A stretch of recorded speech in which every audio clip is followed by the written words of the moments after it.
And President Donald Trump now setting his sights on Portland, sending military troops to the streets of another American city. Trump calling the state's largest city war-ravaged and authorizing full force to handle any protests. But local leaders in Portland are making it very clear that they did not ask for this deployment.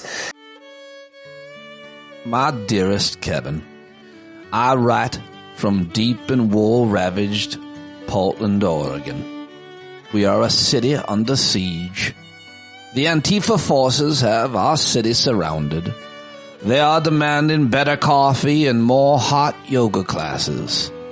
If reinforcements do not arrive soon, I'm afraid we will have no choice but to bedeck ourselves in hemp plants and bathe in patchouli. If all is lost, you will find me at Whole Foods, drinking kombucha. All my love, Pete. Stand up. Yeah, we are off. Happy Monday, everybody. Thank you very much for joining me. Thank you to Chris Slayton for sending me that very funny meme written by a guy named Michael Turk as a response to our mad Shitler, dear leader, king, demanding that all the troops, sending troops to Portland. He authorized like 200 troops. It's ridiculous, and we've got to laugh wherever we can and make fun wherever we can. And coming up, I'll have some clips that will help do just that. I've got a great guest joining me. It's GREAT Barry Ritholtz today on the show, and I think you're going to like that. If you want to jump to my conversation with Barry, it begins at about 36 minutes into today's show. But just want to say I hope you had a great weekend, and I'm very happy to have you here. I will not be hosting a hangout tonight. I'm going to take the night off. I will see you at Thursday night's hangout and anytime on the Discord platform, so check in there with each other, and I'll be lurking as always.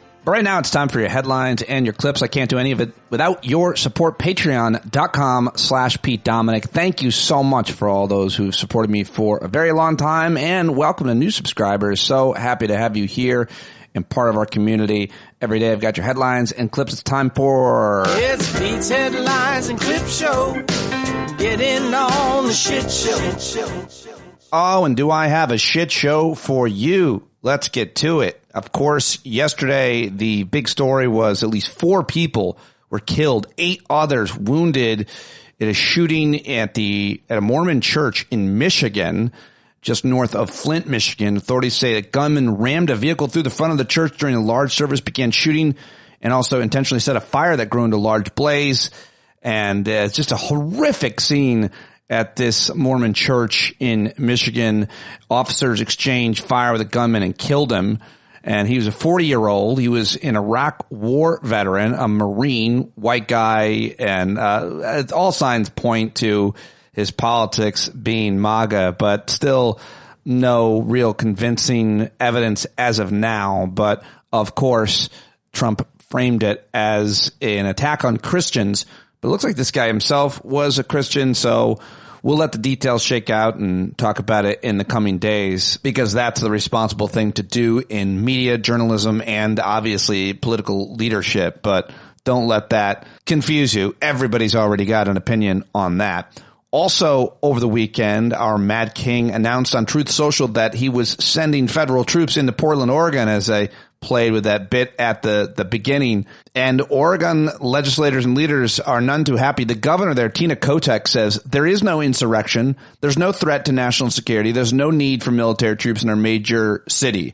Portland Mayor Keith Wilson said the number of necessary troops is 0 in Portland and any other American city. Our nation has a long memory for acts of oppression, and the president won't find lawlessness or violence here unless he plans to perpetrate it. Congresswoman Maxine Dexter of Oregon says Trump wants to tell a story of Portland that doesn't reflect who we are. The Portland we love didn't ask for federal agents, doesn't want federal agents. Finally, Senator Patty Murray reacted with, Portland is a beautiful and vibrant city. It's not a war zone. The president needs to keep the military out of the Pacific Northwest. This is yet another abuse of power. Leaders across America and government business everywhere need to push back. So that was a huge story, of course, over the weekend. Also, Shitler went online on social media and he posted this very strange AI version of himself announcing a non-existent policy of giving every American a free medical card called MedBed card to give them guaranteed access to these imaginary hospitals where they can be returned to, quote, full health by imaginary magical medical beds. It's a conspiracy theory that circulated in an obscure fraction of the online right, according to CNN fact checker Daniel Dale. Conspiracy theory is that society's elite deep state already has secret access to the med beds, or that famously dead people like JFK are actually alive on these med beds. This is the president of the United States spreading this. So the imaginary AI Fox report has Trump supposedly giving real Americans access to the elite's, quote, magic project. One journalist, R.A. Kovler, writes, "It's not funny. The medbed stuff is terribly sad. So many people who are dying are watching a loved one fade away, excited that Trump will finally release all the hidden cures and save them in time. Hang around QAnon-type spaces. You'll see them posting. It's heartbreaking." The governor of California, Gavin Newsom, Trump is about to shut down the government and rip healthcare from 20 million people. What's he doing? Posting AI-generated slop about miracle hospital beds that cure all illness. Donald Trump has lost it. Trump also posted a conspiracy theory that there were 274 plainclothes FBI agents embedded in the crowd on January 6th to instigate the riot.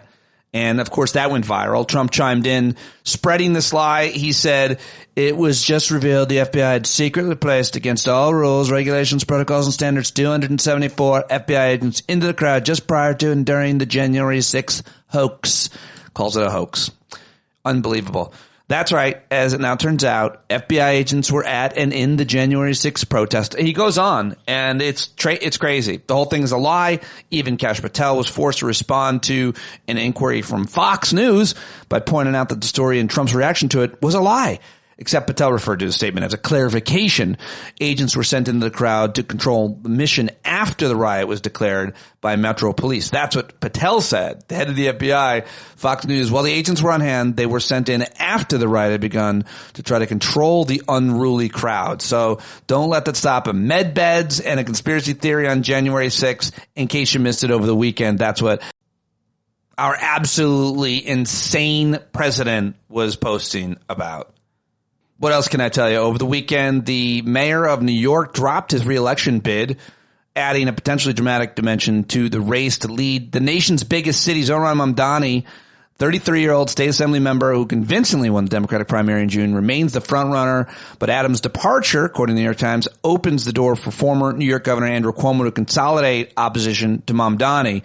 And, well, we will see what happens. I got a little clip from Mamdani, and that is coming up. Over the weekend, both Sinclair and Nexstar, the ABC broadcast station owners, caved amid criticism of Jimmy Kimmel Live, and Jimmy Kimmel will be back this week on all of the stations. That is great news. Love to see it. Well, apparently the hundreds of U.S. generals and admirals who have been ordered to attend an unusual meeting this week at a military base in Virginia are basically expected just to be there to hear this rally the troops message based on the warfighter culture that our defense secretary, Secretary of War and drunk whose mother hates him, Pete Hegseth, has sought to infuse into the Pentagon. So that's what that's all about. And the history on such things is not great. Apparently, on August 2nd, 1934, a guy named Adolf Hitler demanded that all members of the German armed forces swear a new oath of personal allegiance to him rather than the German nation. This was part of his effort to consolidate power and to make the military personally and unconditionally loyal to him as head of the state and supreme commander. And now Trump is apparently expected to go to that meeting as well. So that's not good at all to have all of those leaders in one place and not on their own watch. And, of course, we are watching closely negotiations that may or may not happen to keep the government open, set to close on September 30th if there's no agreement. A bunch of comedians are going to Saudi Arabia to do comedy. That's a big story. I've got thoughts, but I don't know. I mean, Pete Davidson is going, and his dad was murdered on 9/11 by Saudi hijackers who were supported by powerful Saudis. I think it's fair to say at this point. And I'm not passing judgment on that dude if he wants to go get the money. And all these other comedians, I think it's A lot of my friends are doing it. Jessica Kirsten and Maz Jobrani, I know really well. I'm good friends with. They're both going, as well as a bunch of others that I know. Mark Maron and Shane Gillis are not going on principle. So I thought that was interesting. Although Mark Maron, I don't know that he said he was invited either. He said he wasn't invited, I think, in a very funny bit. But he questioned how the event would be promoted. From the folks who brought you 9/11, 2 weeks of laughter in the desert. Don't miss it. It's pretty funny in case you didn't see that. And finally, federal immigration agents swarmed downtown Chicago on Sunday afternoon, detaining multiple people. These were part of Sunday's many sightings of Border Patrol agents who were seen patrolling on foot and by boat along the Chicago River. Lawmakers and community leaders held a press conference on Sunday afternoon to speak about the federal escalation. The Department of Homeland Security posted to social media saying in part, DHS under Secretary Noem will not back down. We will not rest until every violent terrorist thug is arrested. And Chicago Mayor Brandon Johnson posted, this is another brazen provocation from the Trump administration that does nothing to make our city safer. He also issued a statement saying there are reports of federal agents in downtown Chicago carrying weapons and wearing masks on a Sunday afternoon when people are out enjoying the weather and shopping. Department of Homeland Security is militarizing our city. This is not about safety. It's meant to intimidate and stoke fear. This also coincides with ICE agents sparking panic and creating chaos while continuing to tear gas and pepper spray people who are exercising their First Amendment rights at the Broadview facility. Stay alert and stay safe, Cook County. Remember, know your rights. And the governor of Illinois, of course, issued a statement on the enforcement saying the Trump administration DHS officers appear to be carrying large weapons around downtown Chicago in camouflage and masks. This is not making anybody safer. It's a show of intimidation, instilling fear in our communities and hurting our businesses. We cannot normalize militarizing American cities and suburbs. Make sure you know your rights and stay alert. So that is what is going on in Chicago, and we'll continue, obviously, to follow what is happening there. But those are the headlines that I've got for you here on a Monday, September 29th. Now it's time to get to the clips show, the clips I've got for you today. Let's start with former Republican Congressman Adam Kinzinger. He was on the Bulwark YouTube show with Tim Miller, and I thought this was great, so I wanted to share it. What they don't love is when you minimize him. And you talk about the fact that he smells. I mean, the smell thing has done more to get into his head than anything else, right? The fact that he has small hands. Is he doing new perfume? Is he perfuming? He's got, I mean, he has to, right? That's the only way to cover it up. A new signature scent for Donald Trump after you called him out? Ode to ass or whatever. When you minimize him and you make him small and when South Park says all he does is sue people, and I remind people that the Republican Party used to be against frivolous lawsuits. Now we embrace it because this whiny, snowflakey bitch has to run around and he gets offended all the time. That actually does more to fight back against Donald Trump. This is what I struggle with is like, I want people to be aware of the danger because I think it's very real. Yeah. At the same time, the tactics that actually work the best is minimizing this man, because the whole reason he tweets in all caps and yells and everything is because he thinks truly, psychologically, he's a 6-year-old boy who's still trying to win his father's approval. Yes, nailed it. So good. Loved it. All right, here's Senator John Ossoff, who's always great on the Pod Saves America show. The rule of law is hanging by a thread in the United States right now. And we have public enemies lists, DOJ drawing up orders to U.S. attorneys to investigate political targets. Makes me think of, there's an expression I think attributed to like a Stalinist official in the USSR, which was something like, bring me the man and I'll find you the crime. Right. Yeah. It is such a perversion of justice. And it's also just another piece of proof that the thing about Trump is that every accusation that he makes is actually like a deep confession of his true intent. And he is weaponizing the Department of Justice and the entire federal government as a political instrument. This effort to crush the opposition, destroy the pillars of authority that might oppose or criticize him, stifle dissent, make examples of his enemies and adversaries using the force of law is so deeply un-American, and I think one of the most significant threats to the basic fabric of our republic in well over a century. Yeah, John Ossoff, good stuff. And now let's go to Congresswoman Jasmine Crockett, who, of course, we love. This is kind of an edit of her scolding and calling out Byron Donalds, the black Republican congressman who apparently I think is running for Florida governor as well. Republicans are trying to pass this tough on crime law. And it's just such a great clip because you hear Byron Donalds in it, but you hear Jasmine Crockett basically saying that if this law was in effect when a young Byron Donalds was running around, he would not have made it to where he is. As I sat and listened to the beginning of this debate, my heart simply broke. Rather than prioritizing the safety of law-abiding and protecting the lives of innocent residents and visitors, district officials have actively facilitated dysfunction and chaos through their progressive soft-on-crime policies. Instead of addressing the clear epidemic of youth crime in the city, the D.C. City Council increased the age of youth offenders to individuals 24 years old and younger, meaning fully grown legal adults in the District of Columbia can receive sentences meant for children.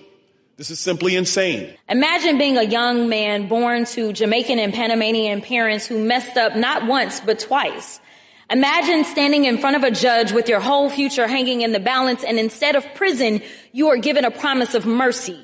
Your record gets wiped clean. You get a second chance at life.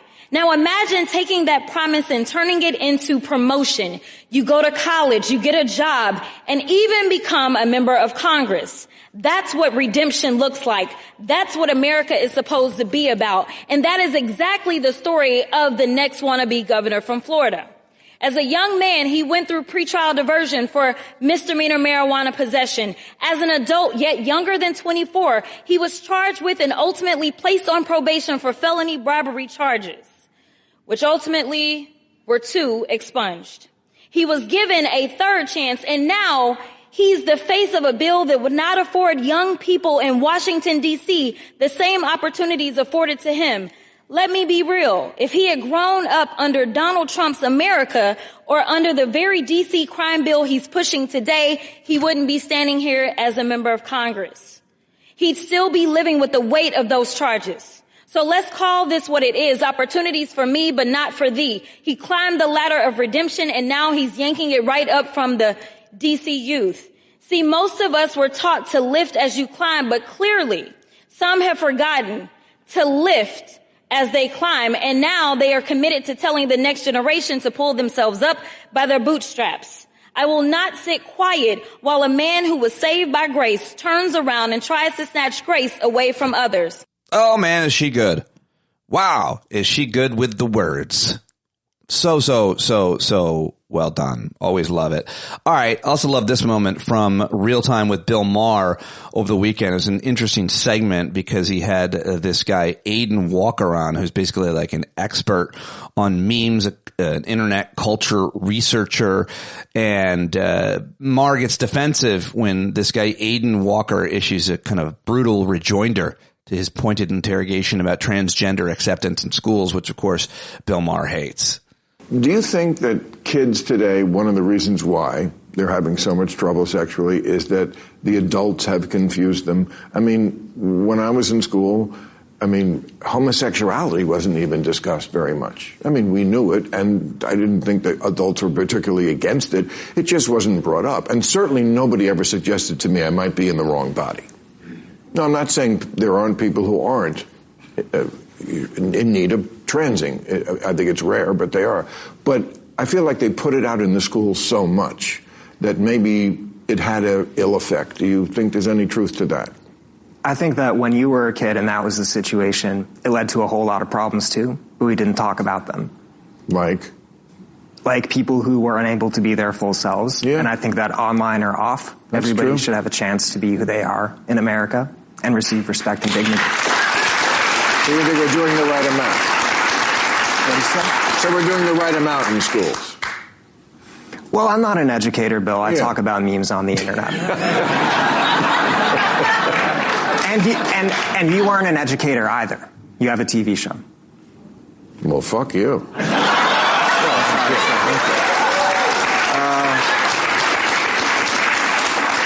I think a lot of people would say I've educated them on a lot of subjects. And I think this... I've been educated by you, too. I watched this when I was a kid. Okay, let's not fight.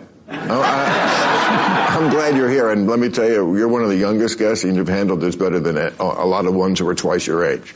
So I'm all good with this. Okay, wow, that was good. I loved that. All right, here is the mayoral candidate in New York City, Zohran Mamdani, reacting to news that Eric Adams, the current mayor who is running for re-election, very corrupt, not a good guy at all. Here is Mamdani's reaction and a shot at his opponent, Andrew Cuomo. Love it. Today, Eric Adams announced he won't be running for re-election. 4 years ago, he ran on a promise to working-class New Yorkers to deliver both safety and justice, to bring the voices of the outer boroughs into City Hall. Instead, he raised their rents, slowed their buses, and cut funding for their schools, libraries, and childcare. A city that was already hard has become nearly impossible for those who call it home. But a new day is coming. Over the past year, tens of thousands of you have built the biggest grassroots campaign our city has ever seen. You have knocked on millions of doors, all to make the city affordable. In just over 5 weeks, we will turn the page on the politics of big money and small ideas and deliver a government every New Yorker can be proud of. And to Andrew Cuomo, you got your wish. You wanted Trump and your billionaire friends to help you clear the field. But don't forget, you wanted me as your opponent in the primary too. And we beat you by 13 points. Looking forward to doing it again on November 4th. Hope you're well. Hope you're well, Andrew. All right, love it. Now let's go to some reaction to the indictment of former FBI head James Comey. This is a former prosecutor in the Eastern District of Virginia named Gene Rossi. He doesn't hold back when he's talking to Omar Jimenez on CNN. Case on that signing there. Do they have a case? Omar, this case is so weak. No prosecutor, line prosecutor, or career prosecutor, or the former U.S. Attorney Eric Sieper, who also has honor, they wouldn't sign it. But Lindsay Halligan would, because who is she? She is a person who will do whatever Mr. Trump wants. And that is wrong. That is the antithesis of what a career prosecutor and a U.S. attorney should do. And what happened here? Our Attorney General, our Deputy Attorney General, and the U.S. Attorney who was appointed, I think, Saturday or Monday of this week, who has zero justification to be head of one of the best, if not the best, U.S. Attorney's offices.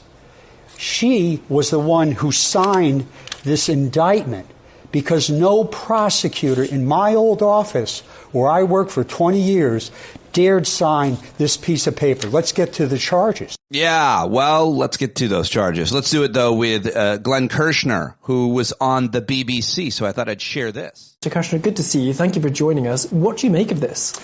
You know, the Supreme Court has ruled that we all have due process rights that protect us from being prosecuted vindictively, maliciously. Those kinds of challenges to a prosecution are rarely made. Now, I can say the reason they're rarely made is because, you know, in my 30 years as a federal prosecutor, I never vindictively prosecuted anyone. None of the fellow federal prosecutors I worked with ever tried to prosecute someone based on personal animosity that we have toward the defendant. The reason those challenges are rare is because you ordinarily don't have evidence of prosecutors acting vindictively. However, Donald Trump has been on this sort of revenge-fueled campaign to prosecute his enemies, including James Comey. So what does that give James Comey and his defense team? A robust, compelling, vindictive prosecution defense, because every word Donald Trump uttered, every post Donald Trump made saying things about how he wants revenge on James Comey will be admissible evidence. And I suspect that we're going to see probably the most robust vindictive prosecution defense ever mounted in the U.S. courts. You've used a couple of key phrases, due process and evidence. I mean, this is an indictment, but it's not an actual prosecution yet. This will go up in front of the courts. If there's no case to answer, we should have faith in the U.S. justice system that it'll be booted out. What's going to happen is when James Comey goes into court and they begin litigating his motion to dismiss this case based on vindictive prosecution, he's going to be able to present all of the evidence and perhaps even call witnesses up to and including Donald Trump. Now, that will involve a legal battle to see whether the judge permits a sitting president to testify. But, I have to believe the judge will look at this, will assess the facts of Donald Trump's motive, his vengeance, and will probably likely conclude, this is a due process violation, and he could dismiss the case even with prejudice, meaning the case would never be able to be rebrought in the courts. Yeah, the Kirshner. Love it. Good explanation from Glenn Kirshner. Now let's go to some other news. This is about this meeting where all of the flag officers, admirals, like hundreds are going to be meeting on Tuesday to get their new military orders or attitude fixed or whatever the hell this dumb summit that dumb Pete Hegseth is hosting. This is going to happen, I believe, on Tuesday, and this is an explanation from Max Foster over at CNN why all these high-ranking U.S. military officers have been ordered back to Virginia. Now know why high-ranking members of the US military from all over the world have been ordered back to Virginia next week. And it's not for a briefing on a major national security issue.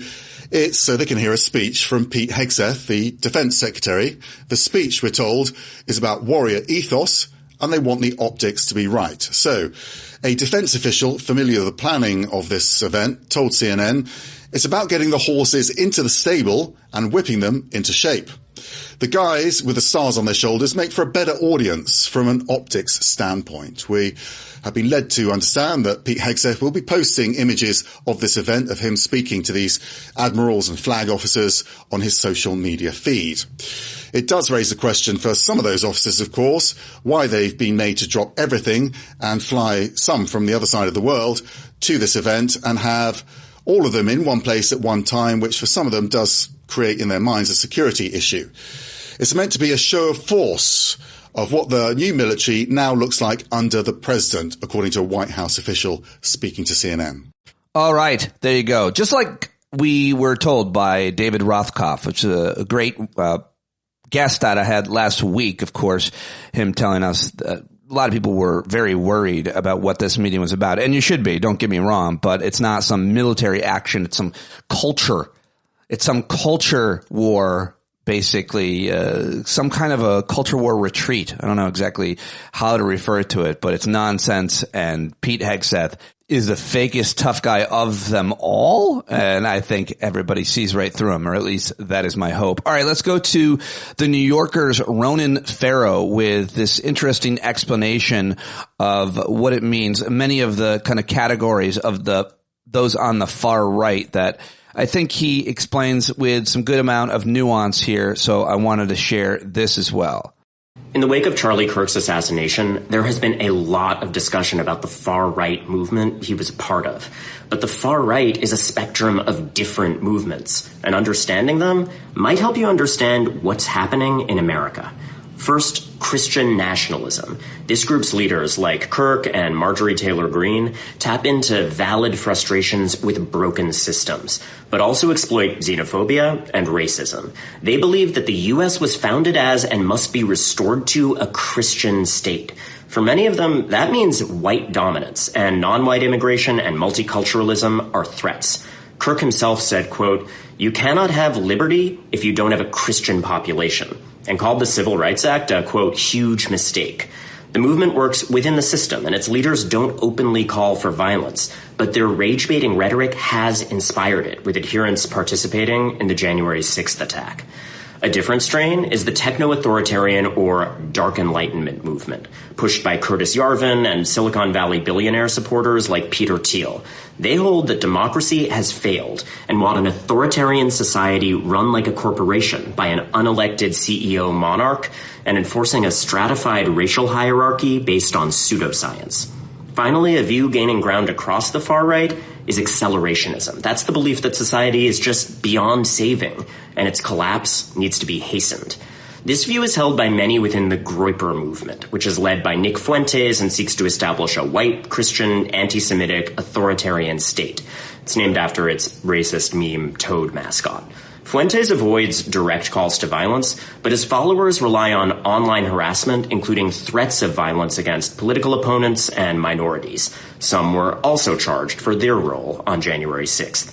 The Boogaloo movement, on the other hand, explicitly calls for violence against the government. Its name, drawn from memes about the 80s movie Breakin' 2, Electric Boogaloo, is a reference to a second civil war. Self-described Boogaloo boys have been convicted of domestic terrorism plots and murders of government officials. A more personal nihilism is embodied in the black pill worldview, which cuts across these movements. Its adherents often identify as incels, and they want to destroy the progressive society that empowered women to reject them. The name comes from The Matrix, which is ironic since that film's directors have said that the pills were a trans allegory. Black pill followers are mainly misogynistic, but they have a lot of natural overlap with white supremacists. Most are passive, but the philosophy has inspired several mass murders. People in this country are hurting. They are frustrated with systems that are rigged against them. You can see how those anxieties are exploited in these groups and their visions, from building an authoritarian state to just watching the world burn. Well, that wasn't scary at all, but I'm glad I shared it. I thought it was a good explainer from Ronan Farrow at The New Yorker. And finally, some laughs for you before we get to my conversation with Barry Ritholtz. I just thought this was hilarious. I loved every part of it and hated that it needed to be said, but it was perfectly well done by the hilarious comedian Leslie Jones, who was hosting The Daily Show last week, and I loved it. First, let's start with the racism in the news today. Tonight, President Trump is escalating his war against what he calls the last remaining segment of woke, accusing the Smithsonian of being out of control, where everything discussed is how horrible our country is, how bad slavery was. Oh, are we hurting your little feelings, you bitch?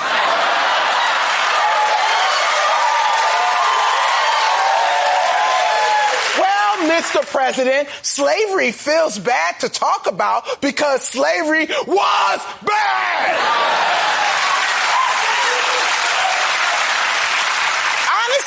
Honestly, I don't think museums go far enough.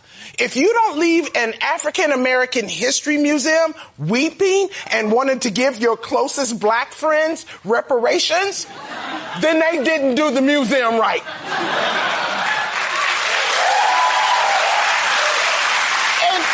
Say this. By the way, 40 acres and a mule is not enough anymore. I want 40 acres and a trust fund. How about that? Matter of fact, throw in the mule if you want to. I need something to carry my money. Also, stop throwing around the word woke for everything. Teaching slavery is not woke. It's history.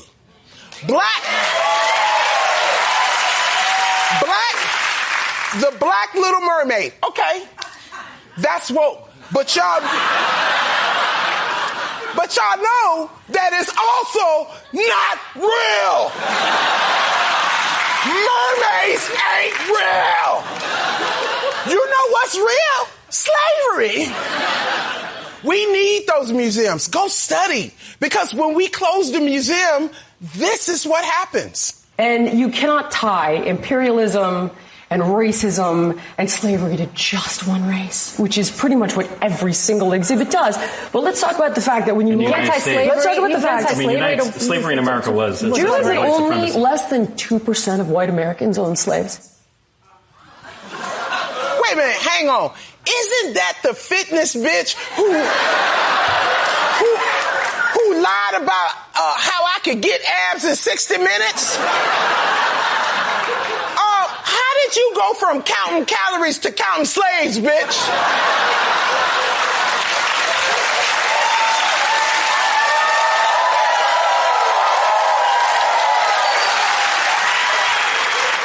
But I guess somebody said something to her because then she tried to come back and explain what she meant, but made it worse. We constantly talk about white supremacy, but we look the other way with black degeneracy. It begets white hostility that then validates and begets white degeneracy. Black degeneracy begots white hostility, and in her ignorancy begots stupidity because you're the f***ing idiot!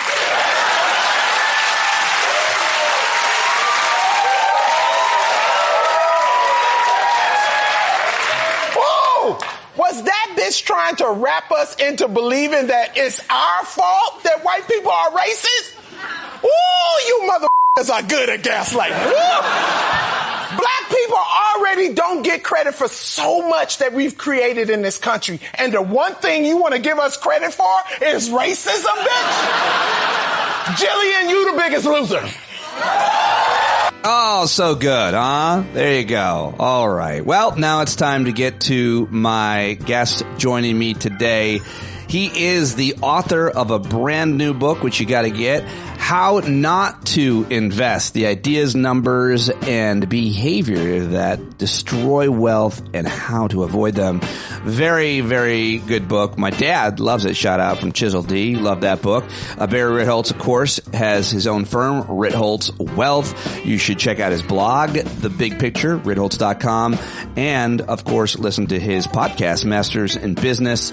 And we love whenever Ritholtz joins us here on the show. He stopped in on, I think it was Thursday or Friday, and we covered a lot, all of which is still relevant here on a Monday, which I think you're going to like and learn a lot from, as I did. Hopefully calms you down a little bit and you learn some about what the hell is happening in our economy. Always great to talk with Ritholtz. Today is no exception. Let's do it. And you can watch this on youtube.com/standupwithpete, which I hope you'll go subscribe and like. Alrighty. Yeah, there he is, Barry Ritholtz, everybody. It is time to talk with the great Barry Ritholtz. It's been way too long and shit's going crazy. And I wanted to get your perspective on all of it. How are you? How have you been? You've been doing a lot of work, a lot of good podcasting, a lot of good podcasting. Yeah, I've been really kind of busy. It was fun. You know, I started chatting with Neil Katyal months ago about tariffs, the legality of and he's like, I'll be in New York August 27th. So we recorded the interview. Who the hell would imagine? Friday, 5 o'clock before Labor Day weekend, the appeals court gives him a decisive 7-4 victory. And so that was really fun. The timing of that was just perfect. The give him, meaning Neil Katyal. Katyal won the case. I didn't know it was his clients won the case at the Court of International Trade, which is a U.S. court, part of the federal system. The appellate court over them is the second most powerful court in the country, the D.C. Court of Appeals, and they did the hearing en banc, meaning all 11 or 12 judges. I think one judge had to disqualify themselves, so it was 11 judges, and it was 7-4. That's a pretty resounding victory. There's nothing in the IEEPA legislation that the president referenced that even mentions tariffs. This legislation's been around for decades. This is a very novel application. And Article 1, Section 8 of the Constitution says the right for duties, levies, and taxes, and obviously that implies tariffs, lay with Congress, not the executive branch. So in his first term, Trump asked for these sort of tariffs, and Congress said no.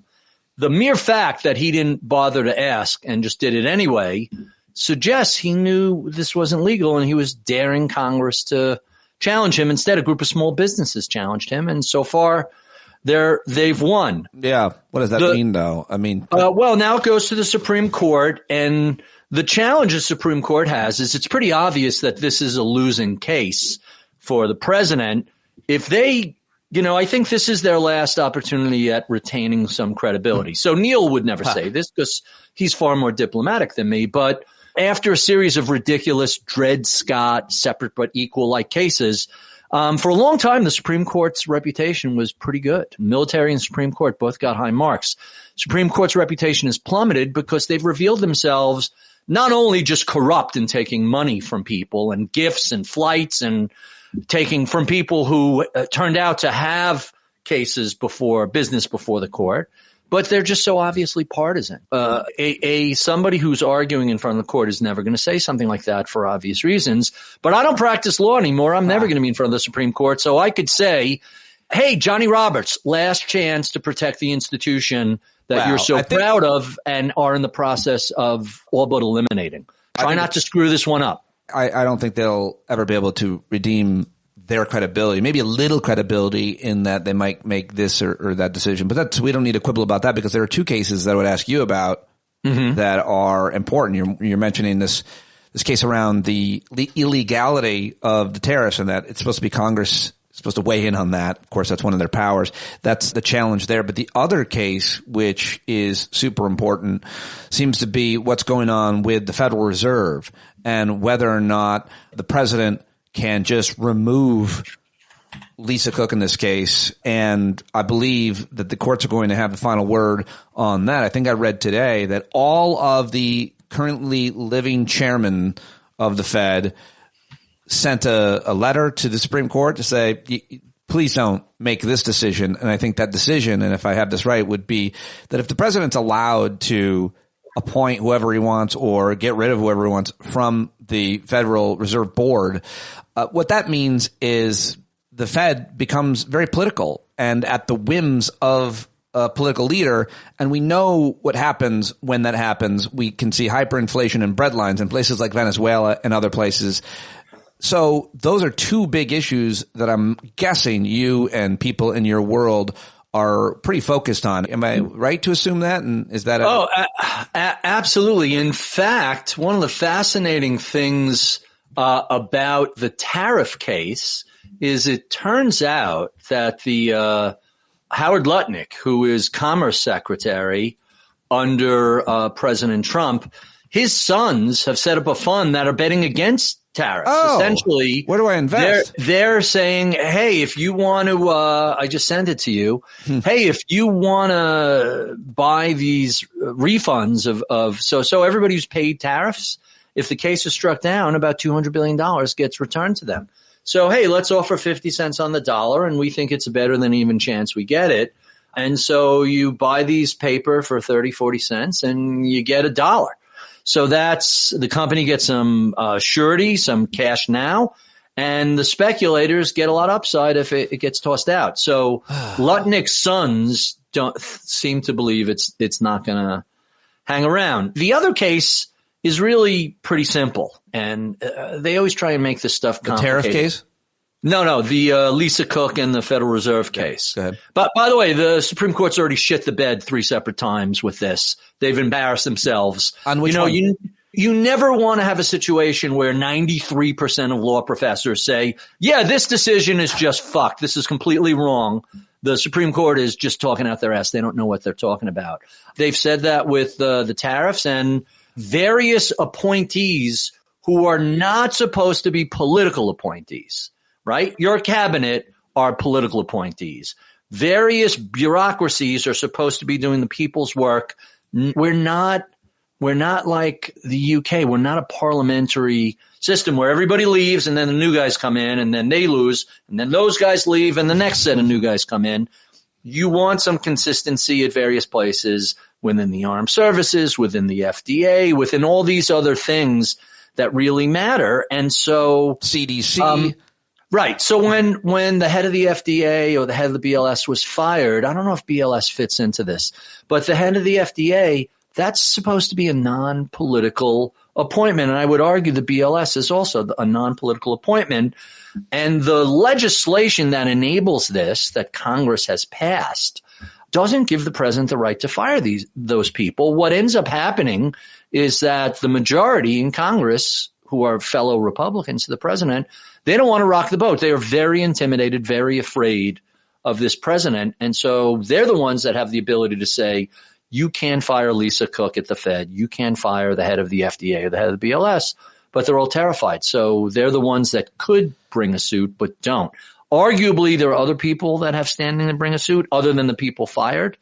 But that raises like all sorts of quirky questions. The Federal Reserve is absolutely 100% supposed to be independent. So what are you realistically concerned about if it is not if it is no longer independent. If Trump is pulling the strings, or probably someone smarter than him in his administration, or someone dumber than him, one of his sons, and doing whatever he decides to do about interest rates and monetary policy, which is not supposed to be political, what are you thinking about? What are you telling investors? Like, is that not a 5-alarm fire? Is that not a break the glass and other metaphors for emergencies? Not quite yet, but it potentially is. Let me give you 3 things from different eras. So the first one is during the 70s, Richard Nixon was able to put just by the coincidence of when the seat came up, was able to put people into the Fed who did his bidding and basically let inflation run amok. Presidents are always thinking about the next election. Fed chairmen, economists, people who look at this sort of thing, they're thinking about the long-term health of the economy. And so that was in the 1970s. Nixon unleashed a period of structural inflation that lasted a decade. And the only way we managed to get them under control was when Paul Volcker came in, cranked rates up to 20%. Can you imagine rates going up to 20%?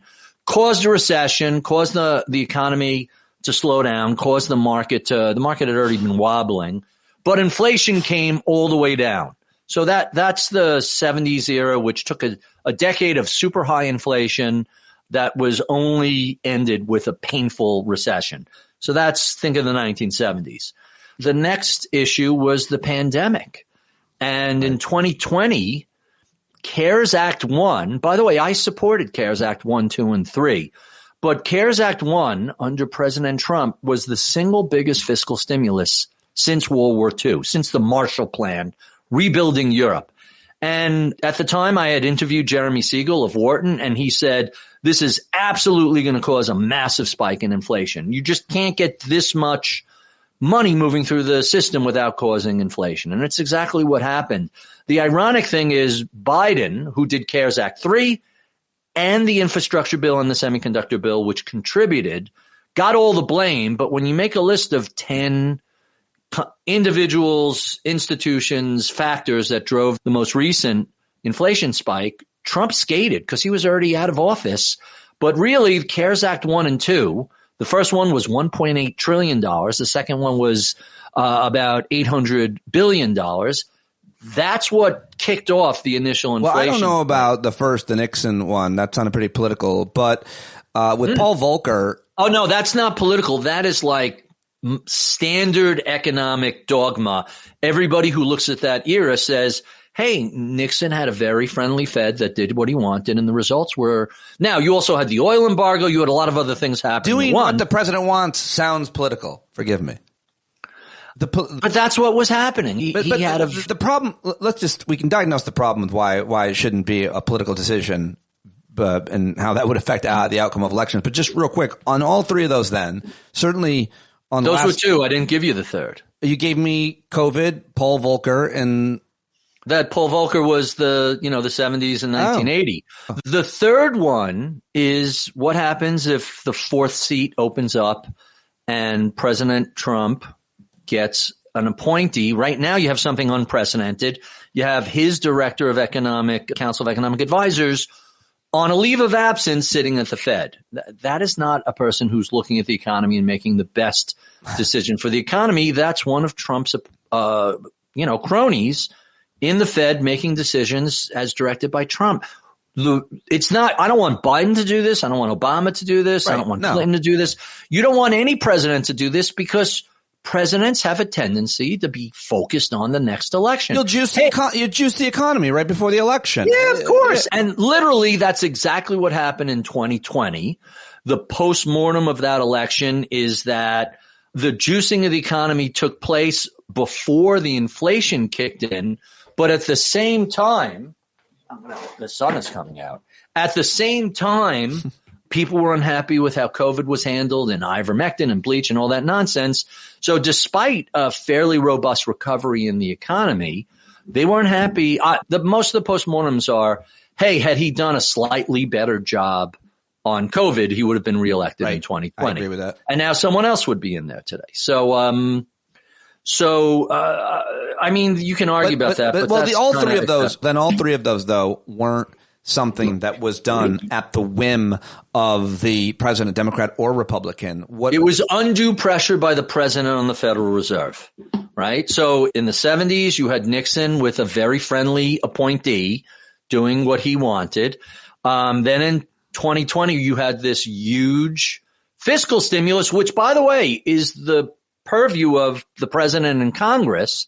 Only the impact of the inflation wasn't felt for a year or two. But to be clear, all of That's those fiscal. All of those were, well, the one you just cited was Congress, who are in charge of fiscal policy, voting 100%. for this stimulus. And as a result, the inflation went up and the Fed acted. Whether or not they acted right. That's.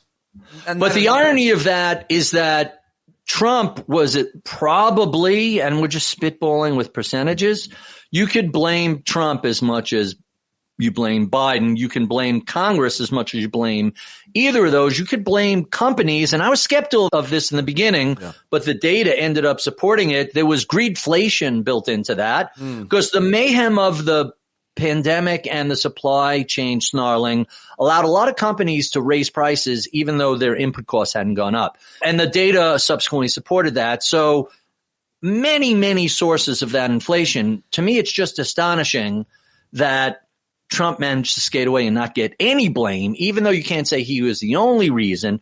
He should have been blamed. But then the reality is, hey, when the spike hit, Biden was president. And that's why voters blamed him. The important thing should be that Congress passes laws, in this case, when it comes to stimulus or fiscal policy, that benefit the economy or that benefit the middle class or that are fair or evenly redistributed. Supposed to, right. But Democrats generally do that.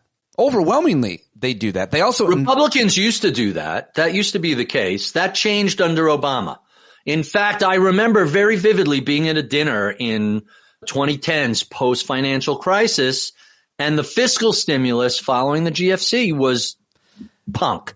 Listen, there was a temporary extension of unemployment insurance. But the difference in what Republicans – sorry to interrupt you, but let's not do both sides a false equivalency because the difference – No, I'm saying it's not – it's not – this changed in the 2010s. Let me finish. The theory, and I know you're going to agree with me, is this two Santas theory where you give out benefits, a new prescription Part D in Medicare or something like that, or you give out a tax cut. The difference is that both parties do it, invest in the economy, but only one party will even have a conversation about raising taxes. So it's a false equivalency because if you don't have a conversation about raising taxes, if that's not on the table, then you are not playing in good faith. And of course they don't because they all sign a blood oath to Grover Norquist, which you know. That's all I was going to say about the difference between. I'm in the middle of reading this wonderful book. Both parties are happy to spend money and make their supporters and donors happy, but only one of them does it in a responsible way and in a way that benefits the middle class in the last generation. I think you're a little more generous to the Democrats than I would be. I think that as someone who grew up middle class, the Democrats of the 70s, 80s, 90s felt more focused on the middle class. The Republicans have, in some areas, pivoted in that way, or at least they've. Republicans now we're not doing it. You're wrong. I hate talking politics with you because you bend over backwards and I try and be even-handed. Yeah, and I try to avoid the false equivalence, which is why I bring up the 2010s, because in the 2010s, the Republican Congress said, hey, we want to cause a recession. We know what the playbook is after a financial crisis. We know what we did in 1929. We know what we did after World War II. We know what we did after 73, 74. There was a purposeful attempt to tank the economy, full stop. And when I said that in 10, 11, 12, I got the you're crazy. I got a lot of pushback. And subsequently, people have when Trump was in office and the economy crashed due to an externality, they spent the most money since World War II. So watch this, everybody. Watch Ritholtz just be stunned into silence at my assertion that he will not have an answer to, which is why this is a false equivalency. Go ahead. There has been no policy proposed by Republicans at the congressional level, I would argue probably at the state level either, but at the federal congressional level, not one policy has been proposed or much less passed that would benefit the middle class. Not one. What about the no tax on tips? Not that people who get paid cash tips are paying tax on it anyway, but isn't that something that benefits working class people? I could argue absolutely that was a Democratic idea as well, and that it wasn't a Republican idea. The idea that they're looking out for people that make money on tips. But go ahead. Is there another one? Because that's all I got. Okay, because in our generation they haven't passed anything that would. By the way, no tax on tips. It was different when I was younger. No tax on tips is great for people who make money on tips, but that's not the vast majority of Americans. Right. Tiny. If you want to pass a policy that actually affects middle class and working class folks, you would do something around insurance, employment, and education, and especially, and most importantly, universal pre-K or paid leave. Obviously, healthcare. But look what we had. The fight we had to go to get this basically Mitt Romney idea, market-driven healthcare reform, which is Obamacare, which of course they called socialism and so on. Right. Getting back to the two issues that we talked about, tariffs and the Fed. Which are a regressive tax on the lower earning people because it's just a VAT tax. And, a lot of companies bought a lot of goods in advance. They front ran the tariffs. And so it looks like they ate them, but they really haven't. And if these tariffs are kept in, it's a big tax on earners. There's a lot of different ways to look at it, but the one I'm kind of fascinated the most with, and you and I talked about this during Trump 1, is how the tariffs affect. We could pick anybody, but I want to pick agriculture and farms. Yesterday, farms are in trouble. Yesterday, Trump's agriculture secretary, Brooke Rollins, came out and basically said that she'd be asking Congress for a stimulus for farmers. That's what I heard. They did this already. They did it in Trump 1. It is the most horrific self-inflicted wound. And what could be more of a payout of a welfare? It's welfare for farmers. Farmers who, by the way, use resources from irrigation and water, fuel and fertilizer and equipment costs and labor to grow a crop that takes a whole season, and then they harvest it and they don't have a market to sell it to. And so they're not going to lose everything because we, taxpayers, are going to make them whole. But none of this had to happen. These farmers should have been able to sell their soybeans and corn and everything else that they're growing to the markets that have been buying them around the world. And that's what they want. They don't want taxpayers to bail them out. But is this not a bailout, Mr. Bailout Nation? Yeah, of course it is. In fact, it's shocking when you look at how farmers vote. They voted for a person who told them, by the way, I'm going to put this policy in place that ain't going to be great for farmers. The American farm is in a lot of trouble this year. Their best hope is for the Supreme Court to interpret the Constitution intelligently and say, no, tariffs have to come. By the way, you control Congress, President Trump. If this is so important, go ask Congress to give you these tariff powers. They would never do it. They would never do it because Republicans, well, maybe they would, but he's not going to risk it because Republicans are against this. This is against the conservative economic orthodoxy. Always has been until dear leader took over. This is a tax hike. There's no other way to describe it. If you want tax increases, the question is, do you want it on the middle class and the poor? That's what this is. If you're going to make the average car price cost $3,000, $4,000, $5,000, $6,000 more, who's paying that? If you're going out and buying a Porsche for $180,000, you don't give a shit. If you're buying a Camry for $21,000, $4,000 is a lot of money. Right. It's a big percentage of the cost of the car. So, yeah, this is very problematic. This is pretty obvious. What's astonishing has been how successful the flood the zone approach has been, because it's just scandal after scandal after scandal.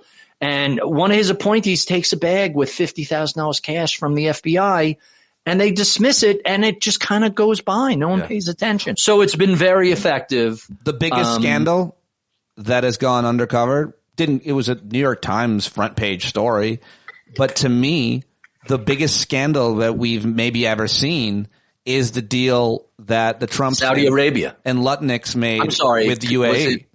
UAE, not Saudi Arabia. Yeah, that's just an absolute piece of graft.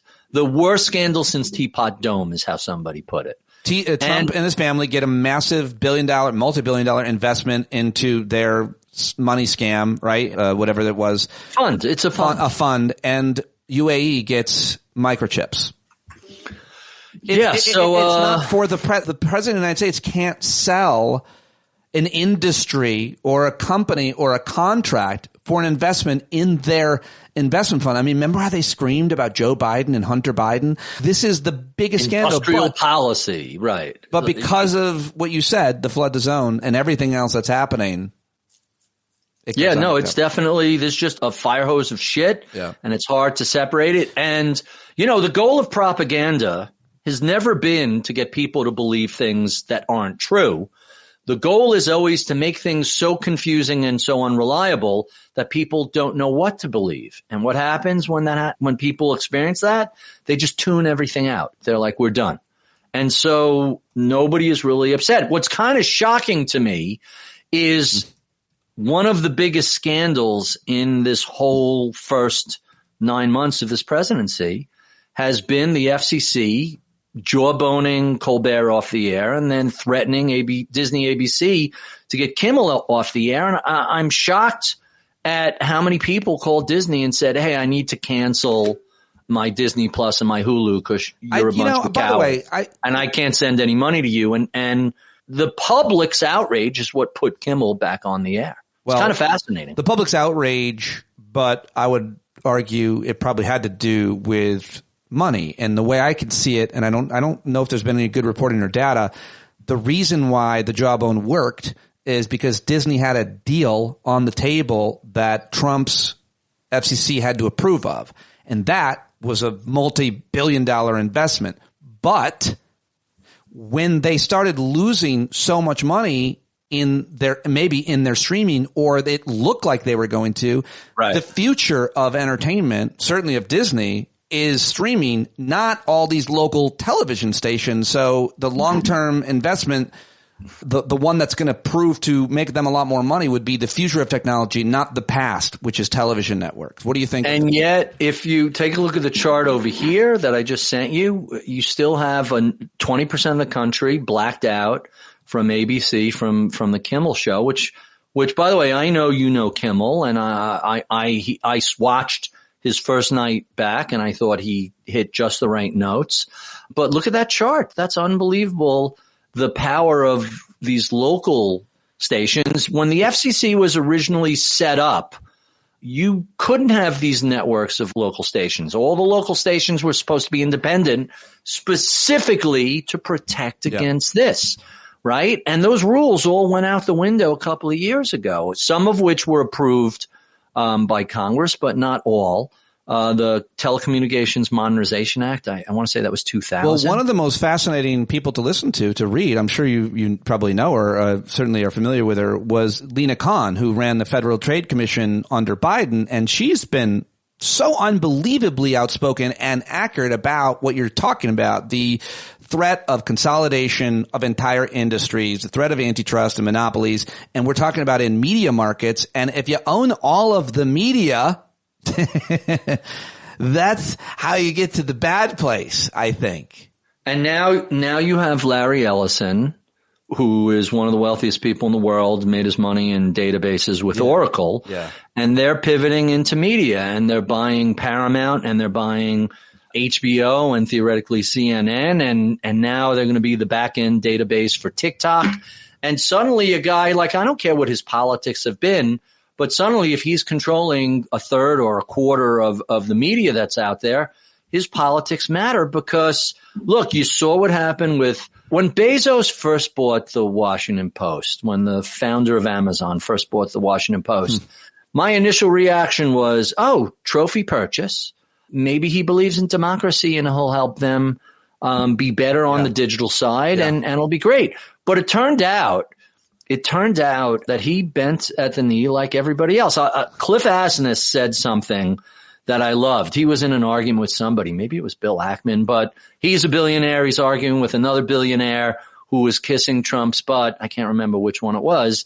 But Asness said, and this is why I love Cliff, he's like, hey, you know what's the best reason to have a little extra scratch? So that you don't have to kiss anybody's ass.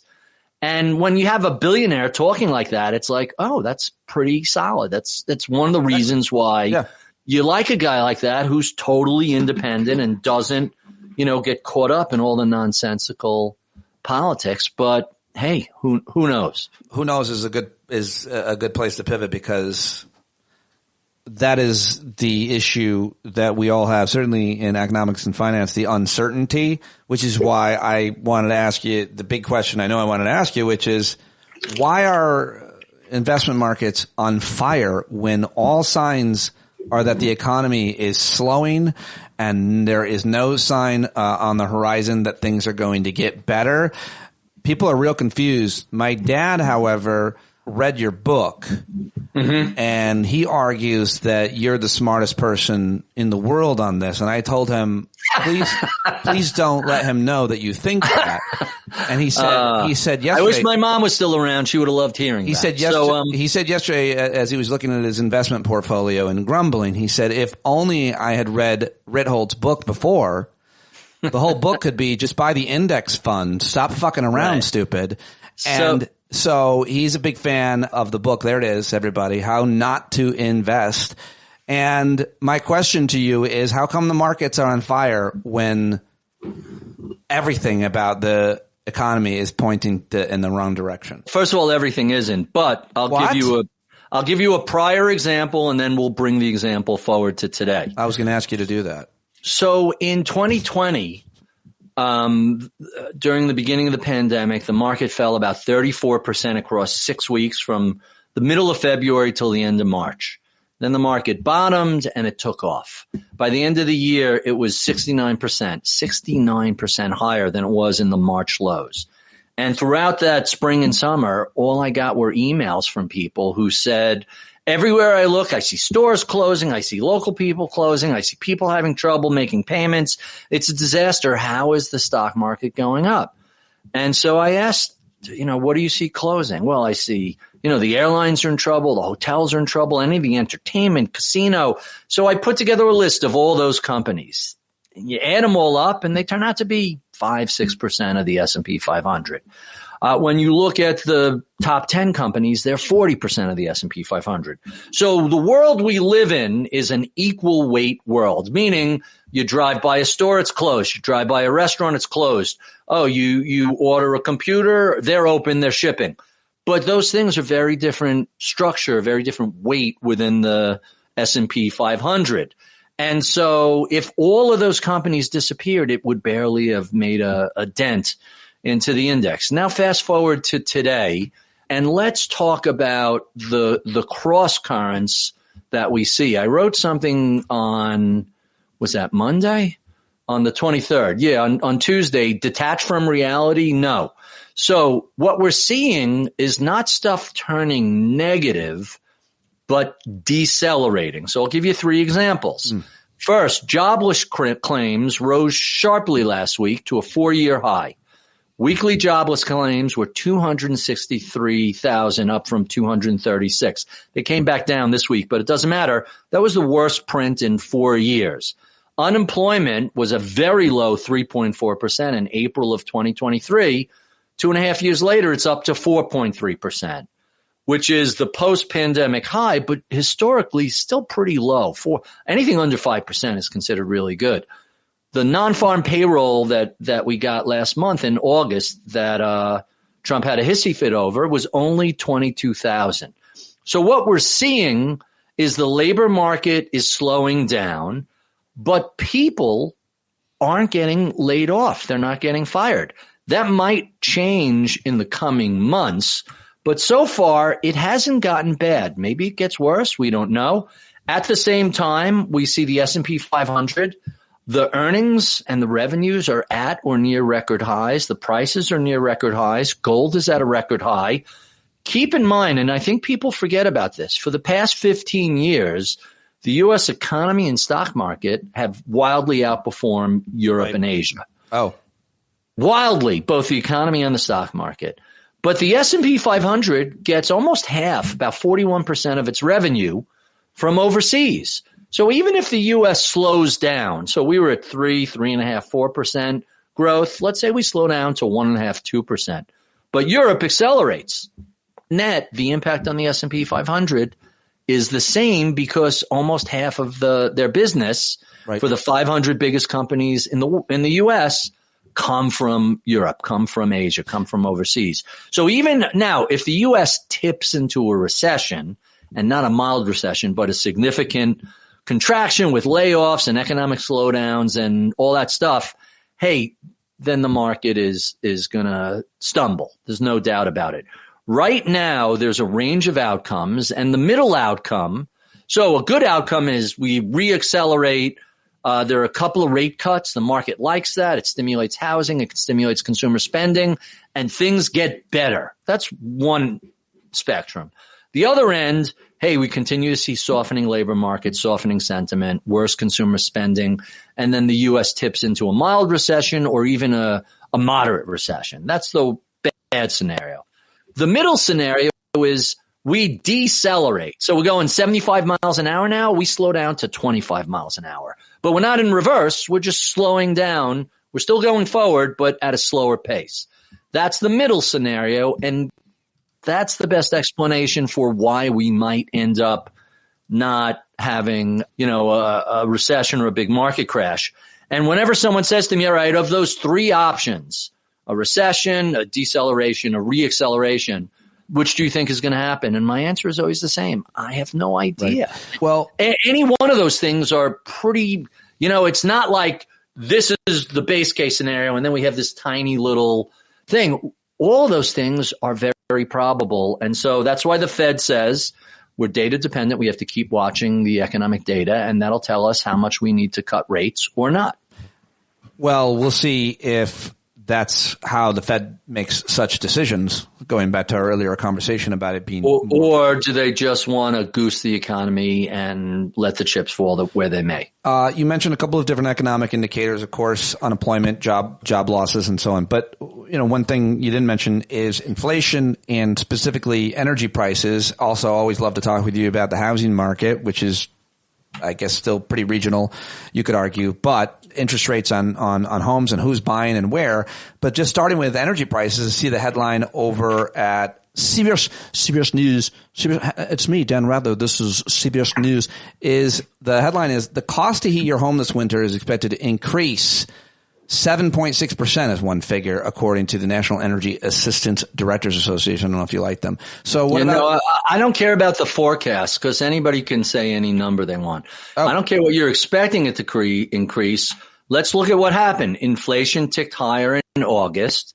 We're about 2.8% up from 2.4%. So, we had inflation fall, and now we're back down to a relatively low level, relatively elevated level. Anything under 3% is fine. The problem is the sudden uptick. And by the way, tariffs are a factor. Tariffs are going to cause more inflation. Okay. So we don't know about energy. Wait and see on that. What about housing?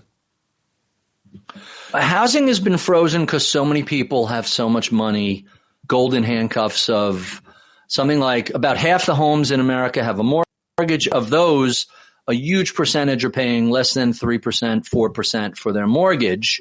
The thought process is once the Fed gets mortgage rates down from they're a little over 6% now, under 5%, that kicks up a whole run of people putting housing on the market.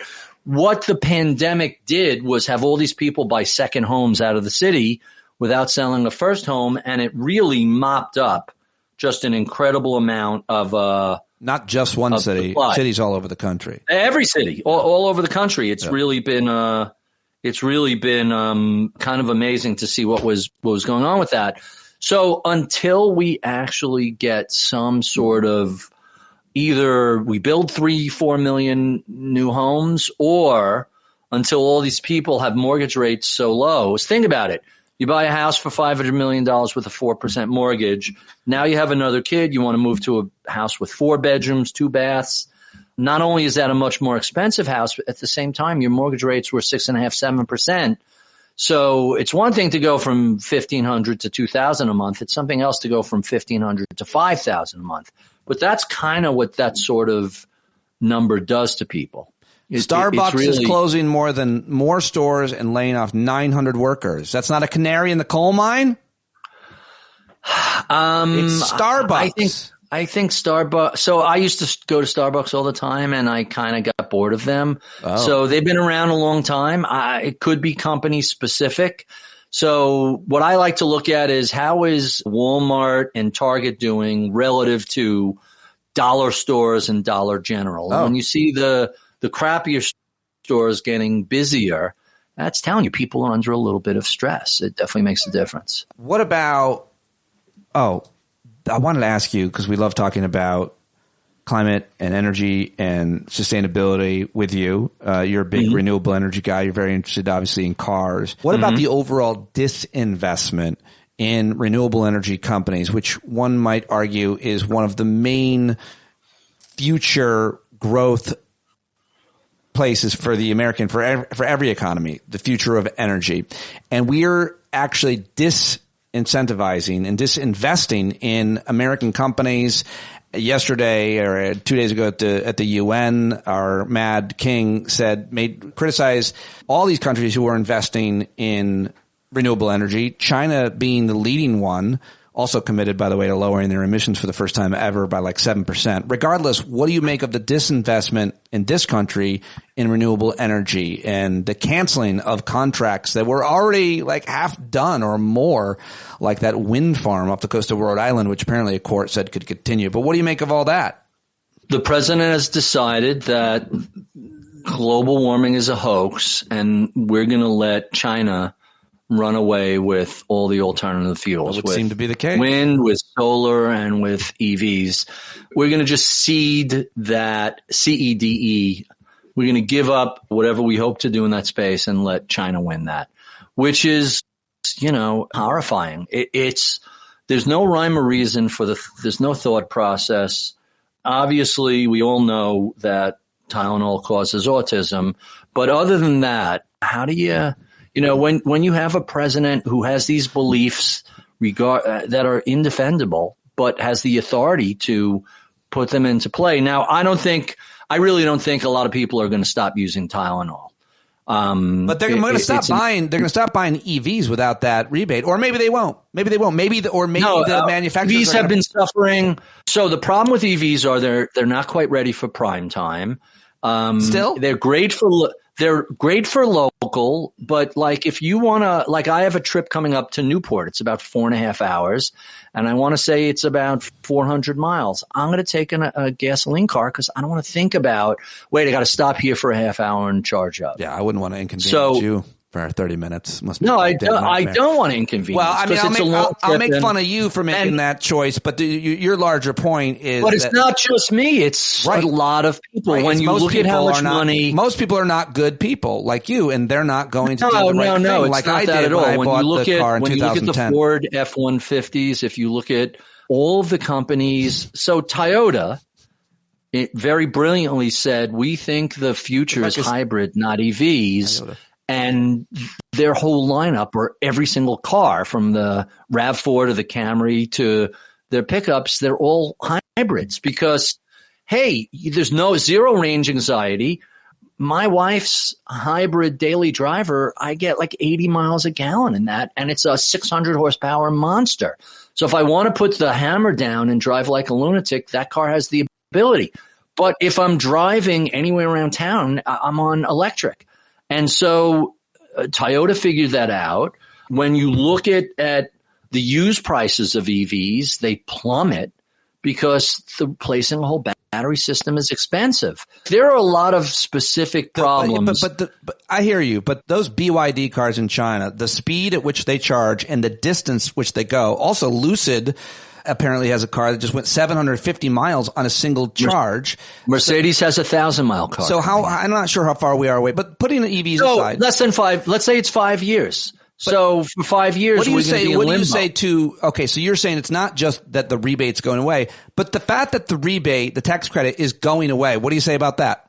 I think it's a really dumb decision. And what do you say about the rest of renewable energy, from wind to obviously solar, which is now cost competitive everywhere? Not cost competitive. Solar is the cheapest energy source there is. There you go. You know, people are using, I don't know if you've heard about Bill McKibben's new book and the latest research, but people now in Europe and across the world are putting solar panels on their rental apartment balconies.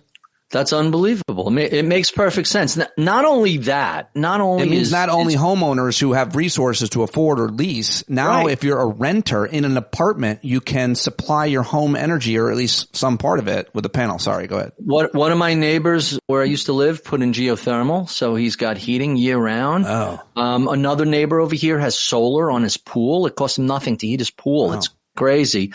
Like, the technology is there. It may not be perfect. It may not be 100% done, but it's pretty close. And to just say this is a hoax, we want nothing to do with it, you're ignoring market forces. You're ignoring what people want. So I suspect the mandate for 2035, no more gasoline engines, or 2030, I suspect that's going to go away in Europe and probably here. Maybe it gets pushed out to 2040 or 2050, but there won't need to mandate. There won't need to be a mandate if the future of EVs is so much more affordable and the range anxiety is gone. I think we're still a couple of years away from. A couple of years is not bad. All right, but it's not 25 years. It's more like 3, 5, 7. And it depends on what country you live in. And there was just a big breakthrough in cellulose lithium, the more expensive, heavier battery, that they came up with a way to make it cheaper and better. I'll also find the article. But the technology is moving rapidly in the right direction. Yeah, what do you think of these sodium ion batteries? That's what it is. It's sodium ion. Yeah, that would lithium is the most attractive, is the best one. But that's a rare earth metal. Sodium is fucking sand. So sodium is if this technology does what the Chinese company said it does, this is potentially a game changer. But it takes a couple of years for that technology to to populate out until the entire thing. It's kind of hard to understand why the president is against it, other than Grandpa is shaking his fist. It's not hard to understand. It's literally personal. It's not even the special interest money of polluters. It's personal because he hates wind because of his Scotland golf course, and he has a particular vengeance against that. Also, he thinks it's popular politically, and he honestly doesn't think it's like masculine or some shit. It's not. And obviously he gets a lot of money and influence from the oil and gas industry and even the coal industry, which of course he's tried to prop up and humiliated himself with. All right, I gotta go. You gotta go. Coal is done. Yeah, of course. Hey man, as always, this is a lot of fun. I hope we didn't bore people too much. We learned a lot. Thank you very much for joining us, Barry Ritholtz. And my pleasure. I will see you soon. Thank you. You can leave. I'll say goodbye. Hit that red button. I don't have to wait until leave studio. No, you can just go. All right. We'll miss you. Well, there he goes. He's gone. And there you have it. Barry Ritholtz, everybody. I hope you learned a lot and got something out of that. And you can watch it on YouTube. And you should go support and follow Ritholtz on all the places and things. And go get his new book. It's great. And it's a great gift, and you learn a lot. And I always love when I get an opportunity to talk to my old friend, Barry Ritholtz. That is all I've got for you on today's show. I will, like I said, be off not doing the hangout tonight, but I'll be back on Thursday. And I should be live around 2 p.m. today. If you're listening on Friday, you bumblebees get the exclusive. I've just booked historian Kenneth C. Davis. Talk about the history of free speech in America. It's been way too long since I talked to my favorite historian, and I'm very much looking forward to having him join our conversation. I hope to see you at 2 East. John Carroll taking us out. Hopefully we'll see him together live November 7th. Still planning on heading down there for his album release party in Virginia. So if you want to meet up, that is the plan as of now. All right, that's it. That's all I've got for you. Take us away, John. To let in some light, you gotta stand up. That's right. You got to rise up. You got to stand up. You gotta stare the devil straight in the eye. We got to let him know it's his turn to go. See it clear and all you hear is a lie. So get up off of your butt, get down off of your fence. Even if it ain't a very friendly audience, well, they'll begin to listen when you start making sense and you stand up, no need to point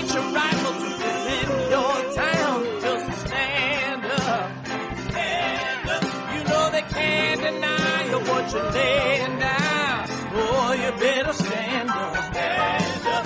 Show your face of every color, yellow, black, red, and brown. She's the place where every lost child will finally be found. There's only one thing to do before we stand our ground, and that's stand up. Stand up. Well, the founding fathers saw a land for all. They had to stand up. They had to stand up. They had a keen imagination for a crystal ball, drawing all the plans of stand up. But all they had to go on was the time they were in, with other causes for laws, and since they weren't even sin, they knew that change was gonna come before the change could begin. They had to stand up. All right, they had to stand up. We got to stand up. We got to look the devil square in the eye. We gotta let him know it's his time to go, and make it clear when all we hear is a lie. Why you lying awake wondering where the money all went? It'll be the cost of freedom that'll go unspent. You can see him flee the scene of that experiment if you stand up.